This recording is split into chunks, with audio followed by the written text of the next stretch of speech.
കൈവെള്ളയിലെ കൈവല്യം പോലെ കാത്തു സൂക്ഷിച്ച കൺമണിയെ 18 വയസ്സായപ്പോൾ നിന്റെ കയ്യിലോട്ട് ഏൽപ്പിച്ചു തന്നതോ നീ മരിക്കുന്ന കാലം വരെയും പൊന്നുപോലെ നോക്കാനാണ്. അതിന്റെ ഇടയിലെ ഇണക്കങ്ങൾ ഉണ്ടാകും, പിണക്കങ്ങൾ ഉണ്ടാകും.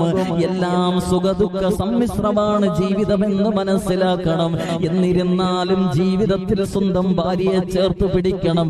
എത്ര കണ്ട് പിണങ്ങിയാലും പിരിയല്ലേ സഹോദരാ, എത്ര കണ്ട് പിണങ്ങിയാലും പിരിയല്ലേ സഹോദരാ. ലോകത്തൊരു തലാഖ് നടക്കുമ്പോ, ലോകത്തൊരു ഡൈവോഴ്സ് നടക്കുമ്പോ ഇഹ്തസ്സൽ അർശു ബിഗളബി റബ്ബിഹാ, ഇഹ്തസ്സൽ അർശു ബിഗളബി റബ്ബ്. നബി തങ്ങൾ അവിടുന്ന് പറഞ്ഞു തരികയാ, അല്ലാഹുവിന്റെ കോപം കാരണത്താൽ ലോകത്തൊരു ത്വലാഖ് നടക്കുമ്പോൾ അല്ലാഹുവിന്റെ അർശ് കിടുങ്ങും വിറയ്ക്കുമെന്ന് നബി മുഹമ്മദ്